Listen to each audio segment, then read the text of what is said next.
Mnogi ljudi ne mogu ni zamisliti svoj život bez naočala. One su im neophodne za čitanje, pisanje, vožnje automobila. Toliko su se navikli da se više ne pitaju kako bez njih. No, kako je uopće počela priča o naočalama? Da smo pogledati u Tipološkom muzeju. Priredili smo ovoga puta jednu izložbu starih oftalmoloških uređaja pod nazivom Dokumenta oftalmologika, priče iz očne ordinacije. Svi izloženi uređaji nekada su bili dio inventara očne klinike od osnutka Kraljevske sveučilišne oftalmološke klinike u Zagrebu i to iz 1923. godine. Naime, radi se o oftalmološko-optičkim uređajima, instrumentima i pomagalima koje su većinom osmišljena krajem 19. i početkom 20. stoljeća, a neke od njih su izradili i poznati svjetski proizvođači iz područja optike oftalmologije kao što su Carl Zeiss, Richard Förster i drugi. Izložen je i uređaj stupica za simulante po Bajkovskom. Naime, uređaj je služio za otkrivanje lažnog predstavljanja bolesti oka. Liječnik je vrlo jednostavno pomicanjem sustava blendi i ogledala mogao vrlo lako otkriti radi li se o binokularnom ili monokularnom vidu. Izloženih uređaja je i forometar po stoku, to je uređaj s početka 20. stoljeća, a služio je za određivanje latentnog poremećaja položaja oka. Ovo je refraktometar po Torneru, kojeg je osmislio profesor Walter Torner, a to je naime optički uređaj za objektivno određivanje očne refrakcije, odnosno dioptrijske moći oka. Na izložbi su predstavljeni primjerici naočala kroz stoljeća. Naočale su vrijedno optičko pomagalo i za kratkovidne i za dalekovidne osobe, ali bi im život bio udobniji bez njih. To im omogućava napredak medicinske tehnologije i primjena lasera.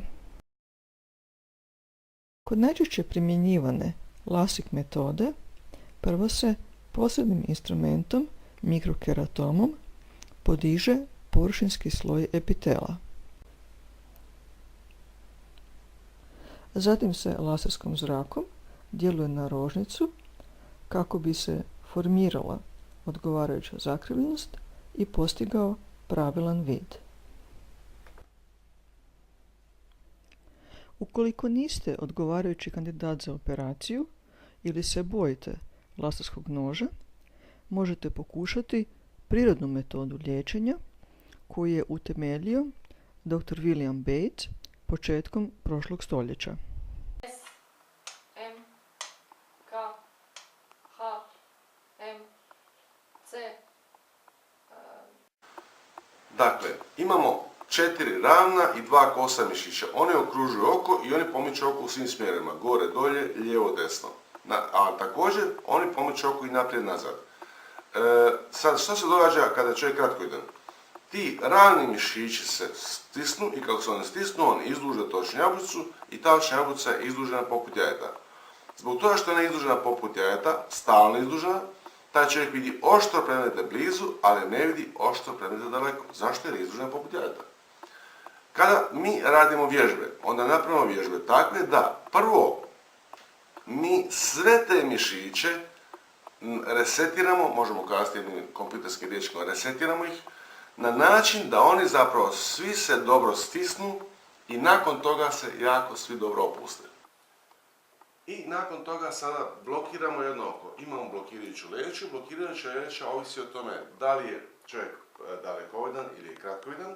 Namjestimo udaljenost tako da pacijentica u principu prepoznaje samo kratke riječi, a dugačke riječi da ne prepoznaje. Evo to ćemo sad demonstrirati. Da li prepoznajete ovu riječ? Ne. Dobro. Ne. Ovo? Vodu. Bravo, znači vodu ste prepoznali, jer je to lagana riječ, jel? Ova? Ne. Voća. Bravo. Evo, znači ona je prepoznala riječ vodu i prepoznala riječ voća. Ostale dugačke riječi nije prepoznala. Sad ćemo zapravo ponoviti napraviti isti postupak, a to je da ćete vi zapamtiti automobile. Nakon toga kad ste zapamtili automobile, napravit ćemo vježbu 21, 22, 23, 24.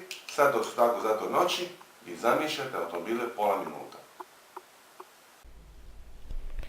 Prirodnom metodom liječenja moguće je bez komplikacija korigirati manje dioptrije za par tjedana, a veće dioptrije, kao i astigmatizam, za nekoliko mjeseci. Batesove vježbe preporučuju se đacima i studentima te ostalima koji koriste kompjuter.